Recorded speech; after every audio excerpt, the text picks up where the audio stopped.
Hey everyone, my name is Efe Bugo. I am a technical product marketing manager on the M365 Copilot marketing team. And we're extremely excited to be here today for an Ask Me Anything about following the prompt, how data flows through Microsoft 365 Copilot.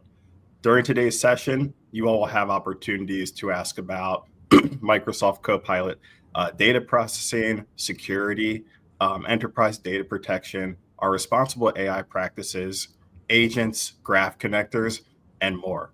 So I hope you all came ready with your questions because we're going to have a lot of valuable content for you today. First, I want to hand it off to my colleague Erica for an introduction. Hey, I'm Erica Tully. I'm on the Microsoft Purview product marketing team, and looking forward to your questions today. Awesome. Thanks, Erica. And Ben, hey, are you there? I am. Can you see me? Yes, we can see you. You're a little bit frozen, but we can definitely hear you. So Okay. please go ahead and introduce yourself to the team. Yeah. So, hey, I'm Ben Summers. I am on the technical product marketing team for Microsoft 365 Copilot, and happy to listen to and answer your questions today. Awesome. See if I can get my camera going here. Okay, so the questions are coming in. Let's go to our first question. How does Copilot ensure enterprise data protection? Erica, Okay, so take this one. Well, I can actually take that one, Alex. So our enterprise data commitment is actually described in our product terms and in our data processing addendum, both of which are legal documents that are, describing the obligations that Microsoft has to its customers to be able to comply with local law, but also it describes how we protect data physically, like, for example, how we set our data centers up and the kind of screening we do there. It talks about the encryption that we provide both to data in transit and at rest. It also talks about how we work on making sure that we can comply with local regulations, for example, GDPR, and other processing commitments that various governments around the world require us to abide by. And then it also sort of outlines our commitments to keep your data secure in the sense that we want to make sure that it is being protected from malicious actions, threats, bad actors, things like prompt injection attacks, and, for example, content that's deemed harmful. So it also sort of encompasses the things that we do physically, as well as the things that we do within our own infrastructure to ensure that that AI is your data when you use our AI systems is as safe as possible end to end. So this is all very carefully documented. Our commitments are extremely well documented at this point. Those documents are in fact legally binding, and so we take those very, very seriously because they really do represent, an obligation that we put in writing to our customers. Yeah, and I just want to add that those enterprise data protections apply to all versions of Copilot, including the free or included in personal and browser versions of Copilot as well. When you are logged in with your Entra ID. Yeah, perfect. Yeah. So if you are using it in an enterprise context and you are logging into our tools with your Entra ID, that's the thing. Terrific. Thank you, Ben and Erica. Sounds like EDP is, about the safety and security of your interactions with Copilot. So a second question coming in from LinkedIn. How does the orchestration layer manage data flow and security? Yeah. So, I mean, I think that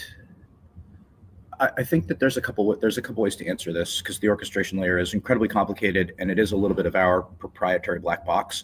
But what I will say is this: from a data flow perspective, you need to understand that things like encryption is something that doesn't just happen in the orchestration phase. Encryption, protection of your data, the physical layer stuff actually is happening throughout the entire layer of our infrastructure.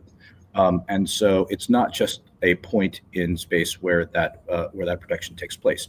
What does happen at the orchestration layer is it's making decisions about where to send your data, right? So there are certain things that the orchestrator is going to decide to do that will have implications on data flow and security. So, for example, the primary example I could think of is that if the orchestrator wants to get more relevant information from the public internet, for example, if it wants to ground your prompt in data from the public web and go to the Bing search service to do that, it's going to make a decision to make an API call. That is, if your administrator has set it up so that that the Bing search service is available to Copilot, right? So that's a control point that you have. If it does that, there is actually a change in the data protection commitments that we make, right? If it goes out to the public Bing search service, it's going to leave the enterprise data protection boundary, and it's going to become subject to our consumer data protection agreements, which effectively means that instead of there being you're the controller, we're the processor, it flips around, we become the processor of the data in that circumstance. So that's an important thing to understand. And that data is when it's sent from the orchestration service, it's de-identified, it's stripped, and it's de-identified, it's stripped of any information about the individual, the company, the time. All that information is stripped off, and it's sent out to the Bing search service, and that response comes back, brings it back into the enterprise data boundary. Now, if it's grounding it if the orchestrator decides that it wants to ground it in your organization data, all that remains within the security boundaries of the enterprise data protection commitments.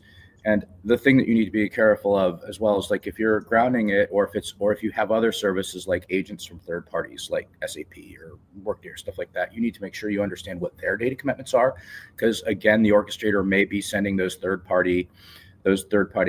be sending your prompt to third parties who need to make data commitments of their own outside of Microsoft's world, and so that's something you need to understand. The other thing is that the orchestrator is then looking at and adding meta prompting and stuff like that to it, and making sure that the right prompt with the right additional information is sent down to the LLM. That is also something we don't disclose information about, but that is happening. And then the final thing that the orchestrator is doing is it is bringing in our responsible AI checks. So that's where we make sure that the data, the prompt that you're sending out to the LLM is not violating any of the rules that we set up for responsible AI filtering. You're not asking any of the questions you shouldn't be asking. You're not sending content out to the LLM that you shouldn't be asking. And, oh, by the way, it's also going to do a check on that data on the way back in. So you send your prompt out, and before it gets to the LLM, there's an RAI check. When you get your response back from the LLM, there's a second, RAI check to make sure that not only did you not send the wrong question or send, something that was harmful to the LLM, but also that the LLM didn't send anything harmful back to the user. So there's a variety of ways in which the orchestration service is coordinating the way that data is flowing through things. It makes decisions about where to send them. Sometimes those decisions have implications with regards to the security of the data flows. And those are implications. Those are all things you control, right? You can always tell your Copilot, your administrator can always say, don't send it here, don't send it there. It can always keep everything within that enterprise data protection box. That's something that you have to measure, and make a decision for yourself. But the data is protected end to end. It is encrypted end to end. The orchestrators make decisions about when to send data outside of those boundaries based on administrative choices that you make and controls that you have. And we are always applying our AI filters to it to protect the service from harmful intent, both on the way out and way in. So hopefully that answers everything. And if there's sort of deeper questions, put them in the chat. Erica, anything you would add? Yeah, actually. So what you just said is a lot of information. So I just want to point out that we did have a session at Microsoft Ignite in November that has visual representations of the orchestration layer and how the data flows through Copilot. It's what inspired this AMA. So I'm going to try to find that link when there's a good time during this AMA and share that for people. Awesome. Thank you so much, Ben, for the comprehensive answer. And Erica, I appreciate the plug for that Ignite session. Next question coming in from Noel from LinkedIn. If I upload files or content and ask for it to be summarized or made better, is this data viewable or usable to others outside of our organization? Yeah, so the short answer is no, but let's explain why that's the answer. So you're using Microsoft Copilot logged in with your Intra ID. You take a document, upload it, and say, hey, Copilot, please summarize this. Copilot then takes your question and the document and goes and grounds that in Microsoft Graph. And I'll explain in a second what Graph is. Then it will use a web query if needed and allowed by your settings to go out to search on the internet and provide some context if needed and provide you with the response. So what is Microsoft Graph? So Microsoft Graph is a series of signals about how you're using M365. So maybe you attended a meeting and somebody shared a PowerPoint. You were working on this other file last week. You collaborate with a certain set of people. And so it uses that context to ground the answer and kind of write it in Copilot language. Ben, what else would you add to that explanation? So I would add a couple other things. One thing is you mentioned web grounding. And one of the things that's really important to know about web grounding, and this is in our documentation, is that we never ship a whole file out, right? We never take a file and ship it out. The process is actually, we dramatically summarize it. We sort of crystallize it down into keywords, and the keywords are what gets sent out. So the actual content of your file is really de-identified, as I had said in my other answer earlier. So the answer ultimately is no. There's no way that file in any recognizable form gets out, even through the web grounding piece. And the rest of it remains entirely within the enterprise data protection boundaries. And again, I guess to simplify and to do what Erica did the last time, this is also something that's explained pretty well in the animations and the presentation that Erica and I did at Ignite. So that session, which is BRK 273, I think, if I remember correctly, is something that you guys could pretty quickly grab, and you can sort of see exactly what that means. And the other thing that's really nice about that presentation is at the end of it, there's a really comprehensive list of all the links that you'll need for all the documentation that actually describes all the things that we're talking about. Awesome. Thank you both. We have the questions pouring in. Next one is from Dania on Tech Community. What kind of troubleshooting information is provided for technicians to help their users? If it is stuck or not responding, or is there a local cache for each Microsoft desktop suite? So I'll repeat the question. What kind of troubleshooting information is provided for technicians to help their users? And the second part of Dania's question is, if it is stuck or not responding, Copilot, I'm assuming, or is there a local cache for each Microsoft desktop suite? Yeah, so I'm going to take a shot at kind of breaking this down. So let's take the first part of the question, which is what information is available for troubleshooting. So first of all, the fact that the user interacted with Copilot would be in the audit log. And so you could see the time and the date and some additional metadata about that interaction. The text of the actual prompt and any response is available through Microsoft Purview, through our search tools like eDiscovery, as well as through a more graphical friendly user interface called Data Security Posture Management for AI. So that's a way to kind of get some visibility into what was going on. But then you asked about caching. So at least with the web version, or the Microsoft 365 logged into Intra experience, I'm not aware of there being any type of cache in M365, but I could be wrong. And then I know there is a Copilot desktop app, but I honestly am not as familiar with how that works. Ben, do you have any thing else you would add? Yeah, I think one of the things that, and Erica, maybe I can't remember, but we are either starting to or soon will expose, information in those audit logs about, whether or not somebody has tried something bad, right? So if there's been some kind of an attack or harmful prompt or something like that, we will give visibility into that kind of behavior as well. So if it turns out that one of the reasons that things aren't working right is because somebody has tried to do something that has led to degradation or denial of service, right? That is something that we are making visible to administrators through our Purview tooling. That will also give you a very good indication about things that are going on within the network.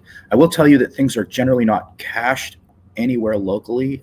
Most of the service is stateless, like we're not caching anything, even at the LLM level. And I will tell you too that, what we tend to do is all those prompts are generally stored in hidden folders within, associated with a user at the sort of the identity level. So a lot of those folders are typically within OneDrive or within Exchange.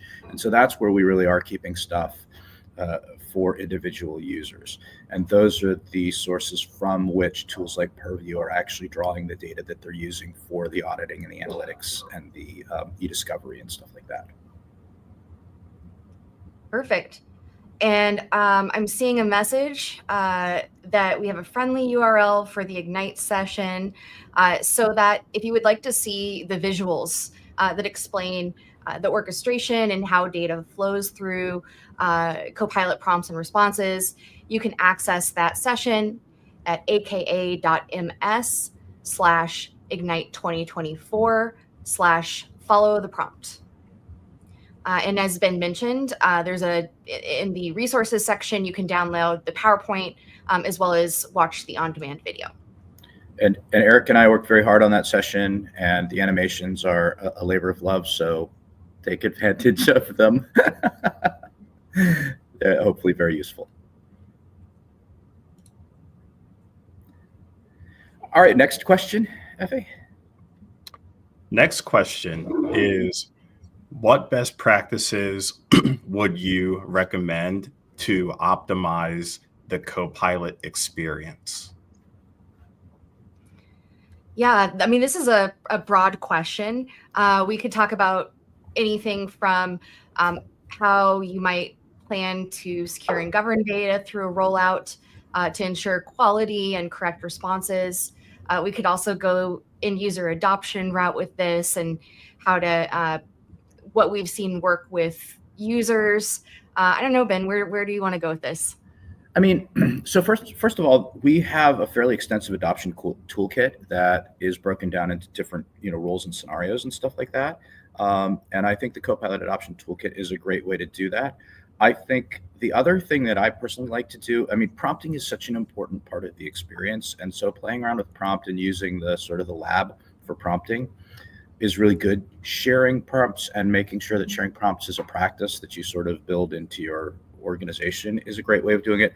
I think that I would say this, like, generally speaking, any of these AI tools are as good at giving you answers back as you are at asking questions to them. And there is no better, I tend to, I try to tell myself, do it exactly the opposite way you would do it with Google. Like, ask the question as precisely as you possibly can, and giving it more words is better, as opposed to what 3 words can I put in? You put in 3 words, you're going to get a lot of variability back. You put in 300 words, you're going to get a pretty precise answer. So when I really want to do something serious with AI, my general go-to is give the machine more information rather than less. Give it more files to ground on rather than less. That reduces the chance that you're going to get an answer that is vague or spurious or anything silly, right? Like you want to get precision back out of it. So the best thing I can tell you as a rule, even if you do use the toolkits and the playbooks and stuff like that, is to really focus on thinking about how you're asking your questions. And that's a hard thing to do, right? That is a legitimately hard thing to do, is to rethink the way that you ask questions. Anyway, that's my short answer. Yeah, and I'll just add, those can take a little while to write the first time, but you are able to save the prompts. Each user can save the prompts and reuse them as a starting point the next time a similar task or question comes up. Right. I will say, from a technical perspective, the one other thing that add to this is, like, your organization is going to have to make certain decisions about what it will and will not allow with AI with usage of Copilot. For example, web grounding increases the accuracy of responses, but not every organization wants to move data outside of the enterprise data protection boundary. That is something that will change the way that Copilot behaves. Not every organization will want to allow third-party tools to interact, like agents, to interface with Copilot for Microsoft 365, although they may be very useful. Like, there are decisions that every IT organization has to weigh, and every security organization has to weigh in the way that it sets up Copilot for its users, that are generally a trade-off between some level of privacy and security and some level of accessibility to all the information that you're going to need to get really great information, or to really automate certain kinds of workflows, et cetera, et cetera, et cetera. So, I can answer from an end user perspective and say, hey, get good at questions, but I can also say from an admin and a security perspective, like, there's a set of choices that you have to make and you have to understand the implications of, that are also additionally important. And I haven't even talked, by the way, yet about things like data oversharing and sort of data management that has to take place in the security level, because that's a whole nother issue, right? There's this whole other layer of, how much data do I give people within my organization access to make it so that they can get as much information as possible without oversharing that information with too broadly in the organization. So there are multiple layers of that question, and it becomes very nuanced. And this is sort of what Erica was saying at the beginning. It gets big, right? But it's a very nuanced answer that your organization has to determine very much upfront, from an administrative perspective and an organizational perspective. And then there's the end user component of it too, which is just like, you got to get used to this new way of working with this tool. Awesome. Thank you so much, Ben and Erica. And here on the screen, we have a link to that success kit that Ben was referring to. And in that success kit, there are implementation overviews, user enablement guides, technical readiness guides, scenario libraries for how to get the most out of Copilot. If you want to visit that link, it is aka.ms/Copilot Success Kit. And one thing I wanted to add to Ben's point on, that specificity with the model is, when you're starting off that chat, setting up your system message and telling Copilot who you are, what you're working on, what you're trying to achieve, your expectations on how you want it to output its answers. And as Erica said, that can be saved and used again for similar projects. And I found that really helps sharpen Copilot's outputs. Yep. There are little funny things you can do. I have a prompt that I use every morning, and it's the same prompt, and I got it from somebody else. Like, it is a object lesson in the value of the community of prompts, right? This is a very sophisticated prompt that somebody in engineering passed to me. I use it every morning to sort of organize the day, see what meetings I have coming up. It puts things into tabular form. It does all kinds of cool stuff that I would not have thought of if somebody hadn't given it to me. And so I do think that sort of collective, we are using this tool, we are finding ways to make it better and sharing those ideas. That's a really great way to proceed. Agreed. Okay, next question. It's a bit of a long one. So I recently had a client who wanted an M365 Copilot license, but when I asked him about his base M365 license, he said he has a business premium account or license, but he also has email accounts with M365 STD standard licenses for 4 other domains where he checks emails on his base license Outlook app. But he can't use one email address for all due to legal reasons, as he has to join meetings with those accounts. What is a good solution, if any, to ground all the data from email plus Teams? Yeah, so I think essentially what he's asking is, he has to have different email accounts that are then tied to different intra ID identities. And this is an interesting one because we just talked about how we promise your data won't be moved outside of that boundary of your user account and your organization. And this is a use case where potentially they want that to occur. Ben, any ideas there? I mean, I'm not a licensing expert, and the first dumb answer that probably came to mind is you have to upgrade all your, you have to make sure that all of your email boxes are associated with licenses that are able to, that you're able to add a Copilot license to. Because ultimately, like, all that data has to be, within the same sort of entity, both from an ID perspective, from an Entra perspective, but also, you need Copilot only reasons over data that's in the cloud, and it only reasons over data that's in a single tenant.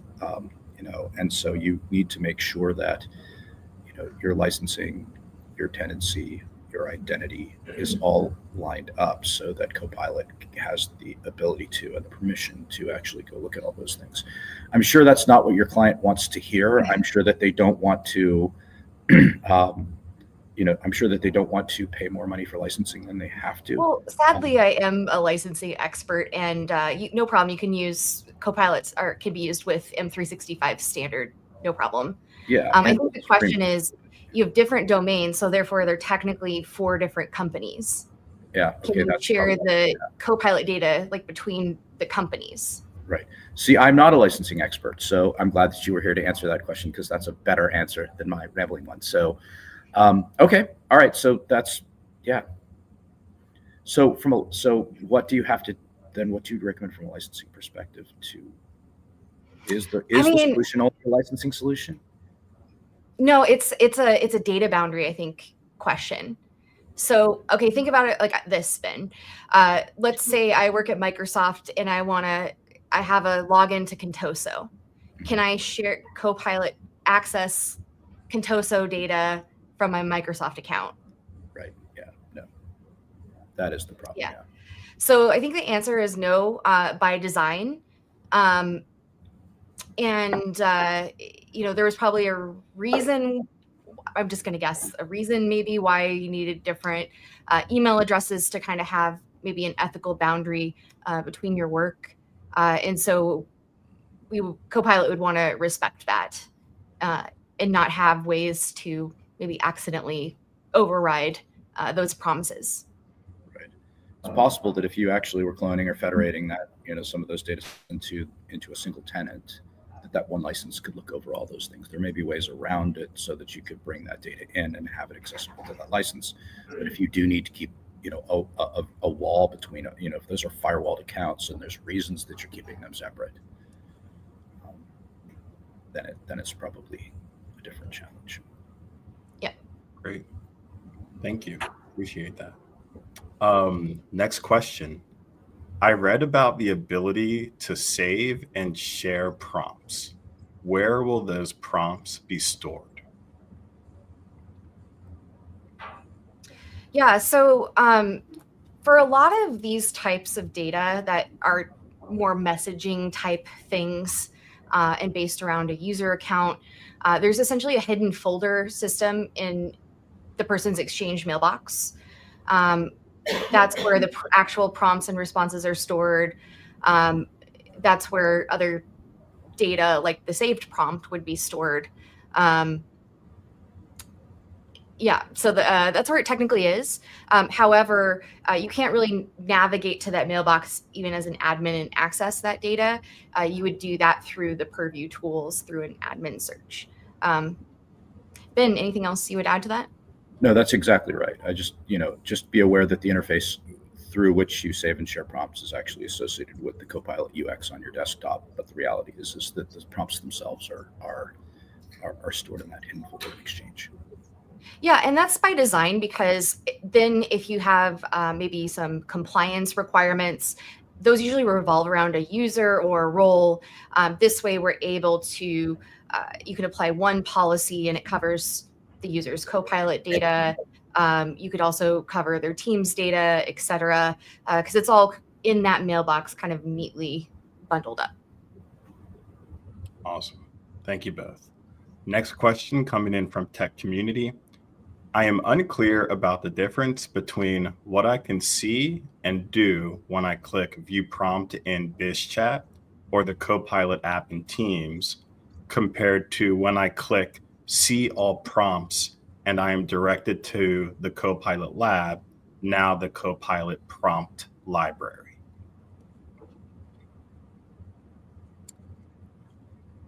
I'm not an expert in this, but I'll tell you what I think the difference is. I think one is those are your individual prompts. The prompts that you save are the ones that you, or the ones that you've entered into the tool are the ones that are available through BizChat and the Copilot app.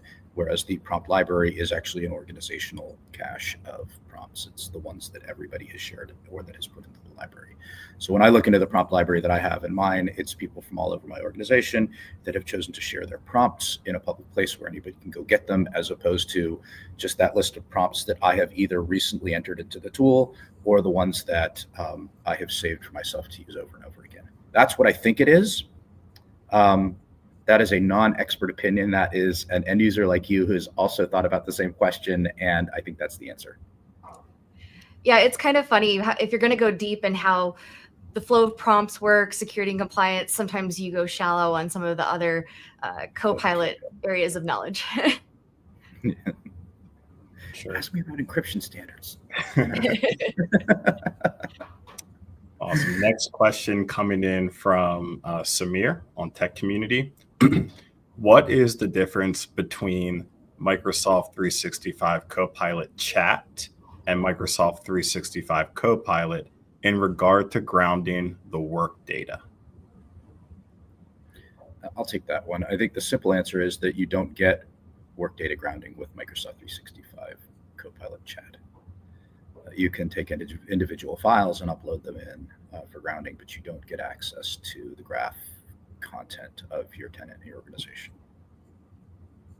Could you maybe just like for people who aren't aware, just briefly touch on what is the difference between Microsoft 365 Copilot Chat and Microsoft 365 Copilot, because they are kind of the same name.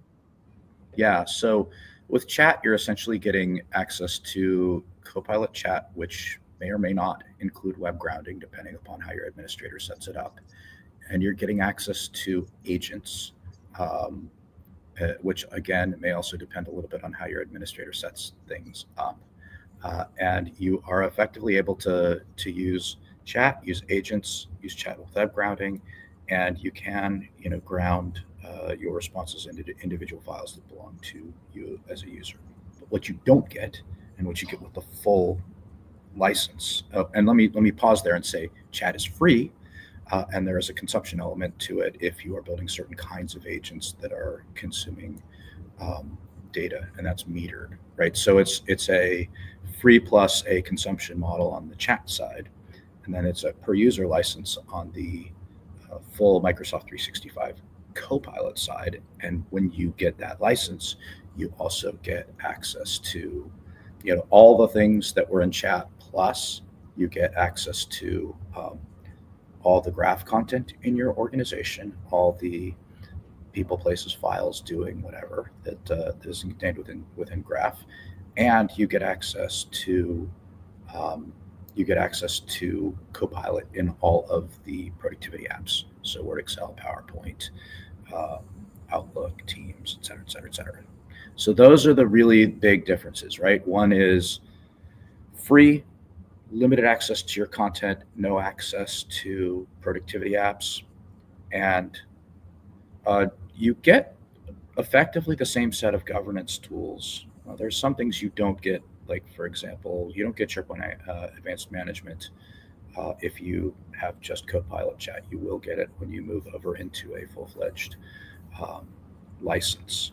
but broadly the same tools for managing the same enterprise data commitments, the same management tools, et cetera, will apply based on your licensing position, of course, to these things. I know that there are E5 and E3 and E5 nuances that will come with this. We do have a document, FA, that we produced when we launched M365 Copilot Chat that actually goes through and compares all the differences and has a sort of a chart with bullet points on them to show all the different specifics about this, and maybe we can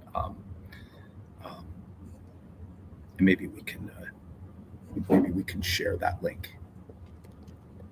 Sure. Yep. We'll pull that link up and share with the group.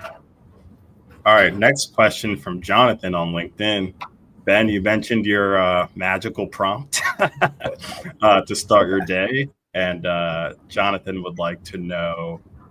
He said Ben mentioned a prompt you use every day to start your day. So what is that prompt, Ben? You know what? If you hear some bumping and clicking in the background, I will go get it. I will copy that prompt and I'll paste it into the. There's nothing proprietary about it, so I'll go and paste it into the chat here, and you guys can take a look at it, and you'll be very impressed, as I was when I got it. I want to make sure that you understand I did not write this prompt. I don't take any credit for doing anything other than telling you guys about it. So hang on a second here. I am also interested in this magic prompt. At a high level, what does the prompt kind of do? So basically, it's like it tells you what you need to do to prepare for your day. What are the meetings that you're going to have? What are the sort of topics and the contents? Who are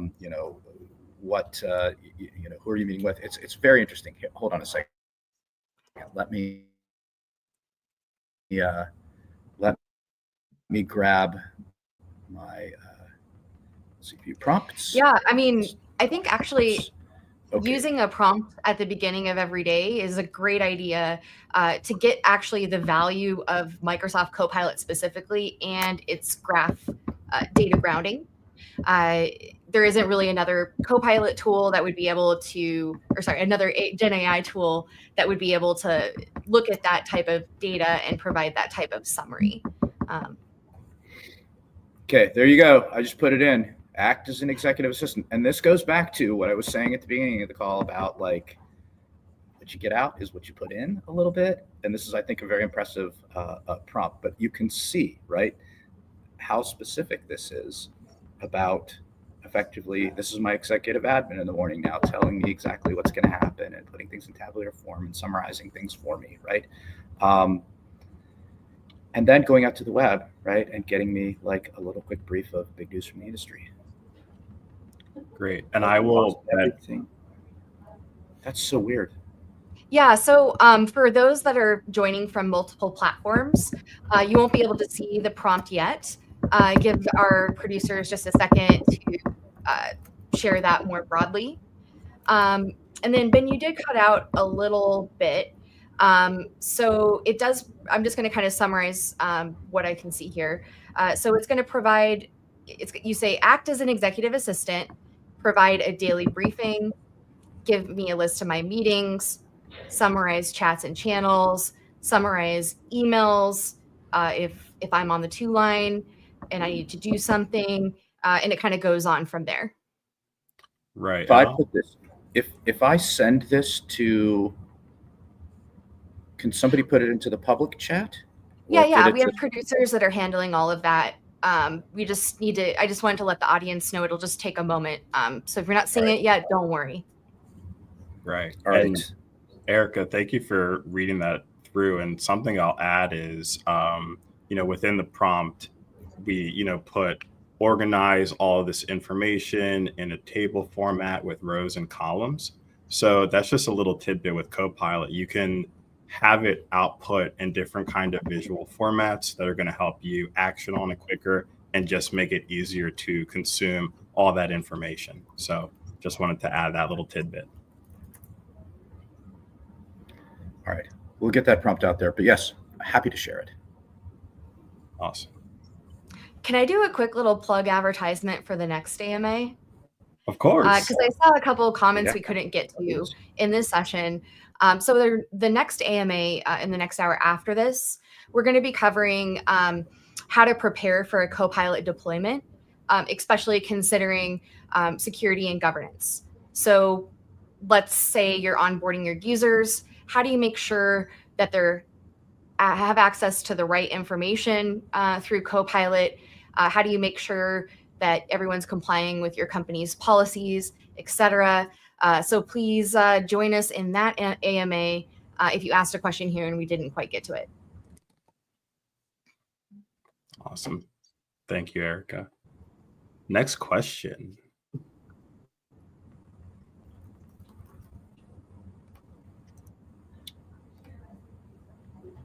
Oops, stand by. We have a lot of questions coming in, so we're trying to manage the traffic and the influx here. Okay, next question. As both, I believe this is for Ben, as both a director of product marketing for Copilot infrastructure and a trained concert pianist, how do you see parallels between preparing data for Copilot and preparing for a performance? Are there practice techniques for organizations to ensure their data is ready to perform at its best?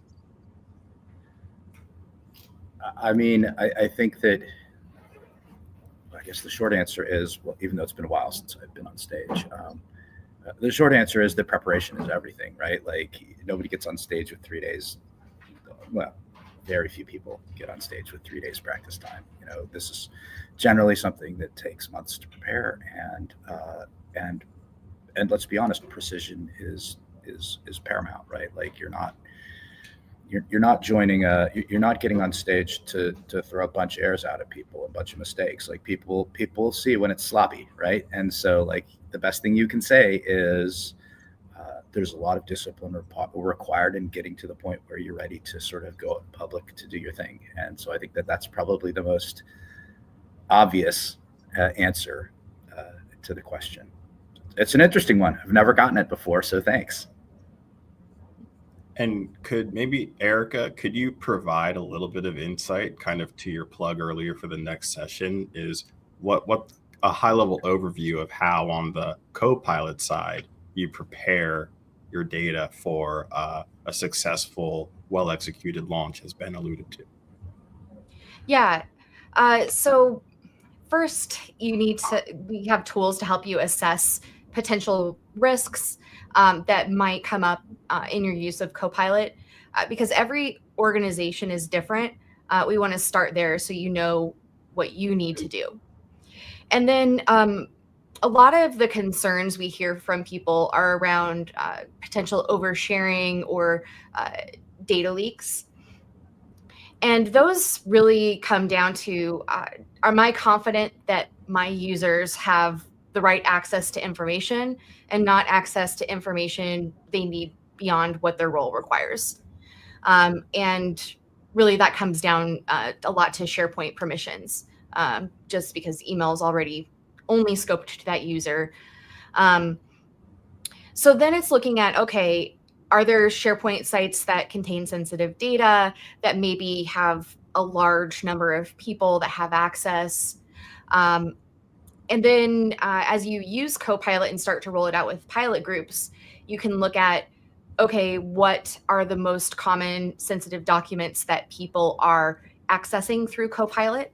So you can further pinpoint and prioritize what maybe the highest impact risks are and mitigate those.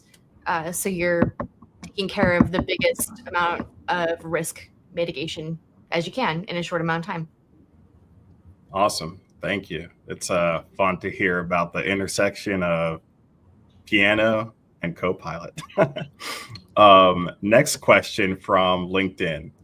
If we move to a single tenant, will the sub-licensed tenants all have access to each other's data at a higher level of security through Copilot? Will some sensitive data files be accessible to others through Copilot? Yeah, so I think this is kind of alluding to what I just was talking about. I'm not sure what is meant by a sub-license tenant. If you're migrating everybody to one tenant, that means there's one M365 boundary. That's what a tenant is essentially. So anyone that is, has an Intra ID account as an employee could access whatever data you give them permission to access. So then your question really comes down to, can they access sensitive data files through Copilot? Well, if they have permission to that file, then yes, Copilot just follows the permissions, as if they navigated to that file through the SharePoint UI. There's no special permissions for Copilot. And so then you're really looking at, well, as these people come in, are we assigning them the right permissions? There's some ways that you can make that easier. For example, Intra has a tool where you can assign access to certain resources based on what role they have in the organization. And then, of course, you could use our risk assessment tools to find potential areas of concern. Ben, anything else you would add? I was going to say, as a resource, we do have something called the Risk Assessment Quick Start Guide, which was just updated. And so there are definitely some useful tips and tricks that you can get from that to sort of help you going in to assess, some of the things that you might have to be thinking about before you get on stage, as it were. So that's another thing I would add. Yeah, and we also have deployment guidance, but I don't want to spoil the next AMA. So if you're interested in very specific step-by-step guidance for this process, stay tuned. Awesome. Next question coming in from X. This is on responsible AI. How does Copilot data handling work in that space in regards to our AI principles? I'll take that one. So first of all, as I sort of mentioned earlier, it's the orchestration services that direct prompts and responses to our AI services. The services themselves, which are not just simply looking at prompts and responses, but also looking at content and harm, et cetera. These are all taking place within the boundaries of our enterprise data protection commitments. And so, the same kinds of commitments that we make to data as it progresses anywhere else within that enterprise data boundary are being applied to our AI services as well.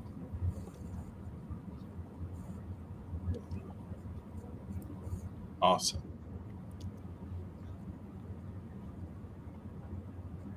Great. Okay, so a little bit ago, Ben was mentioning the difference between E3 license and an E5 license. So we have a direct link to that up on the screen for anyone who wants to explore more, and that is aka.ms/M365 Copilot licensing options.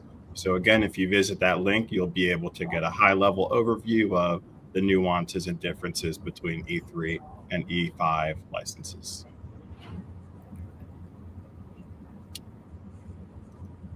Okay, next question.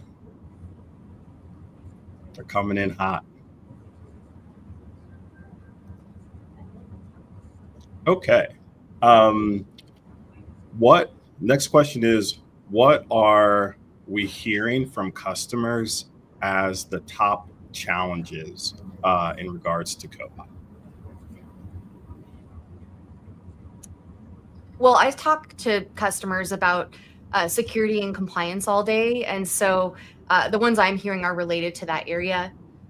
So specifically for that, it's concerns about potential oversharing. Do people have the right access to data? And then next, how do I prevent data loss and insider risks?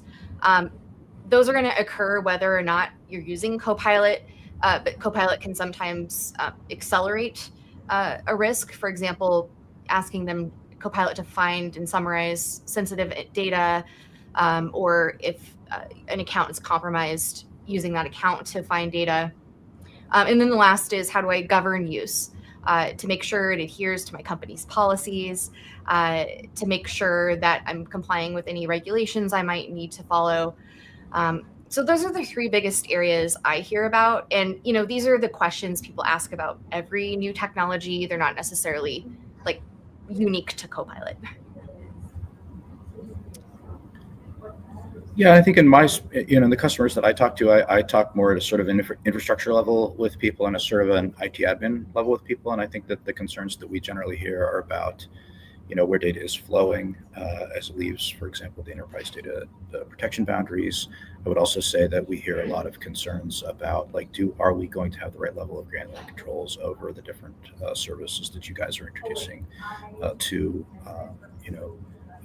the Copilot service. And that's something that that's an ongoing conversation, an ongoing and evolving set of controls that we are introducing as new features and new capabilities become available. And that's something that we are, at times we've been reactive to that. We're getting much more proactive. And I think you'll start hearing a lot about the Copilot control system, which is something we're now putting together as a sort of a set of organizing principles, and ultimately, a thing you can touch and feel that will really make sure that that kind of systematic control over everything, that organized control over everything is out there for folks. So,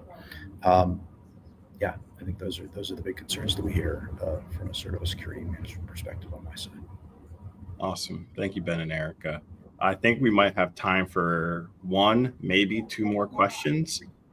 This is coming from Mary on Tech Community.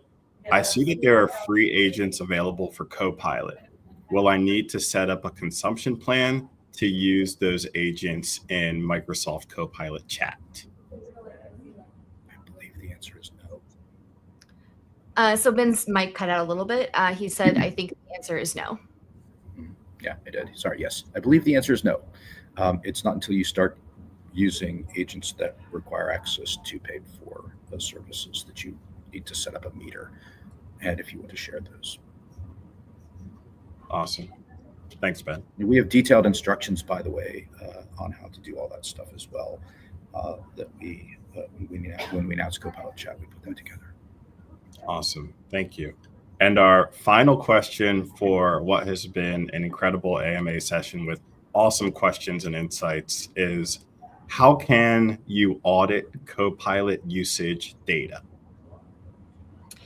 Yeah, so again, assuming you're logged in with an Intra ID and using one of the Copilot versions while logged in, anytime a user interacts with Copilot, it's going to capture information like the time and date, which Copilot did they use? Was it the Word within Word or through the Teams UI, et cetera, as well as some additional information like what documents were referenced in a response. And that's going to be stored in the Microsoft Purview audit log, which you can access either through the UI and running a query, or we also have an API that you can use to, say, import those into your favorite SIM or other location for analysis. And then additionally, if you would like to see the actual text of the prompt and the response, that would be viewable either through our data security posture management for AI Purview tool or through Microsoft Purview eDiscovery search. Awesome. Well, that was our final question. So with that, just want to say thank you to everyone for joining in. Thank you for these incredible questions. Erica, Ben, thank you so much for your time and for your answers. As Erica mentioned, our next AMA will be starting in just about 5 minutes, where we're going to be able to learn how to prepare your data for Copilot, the different tools and techniques that we have available to help ensure a seamless process. Thank you, everyone, so much for your time, and looking forward to speaking. Bye, everyone. Bye. Thank you. Bye.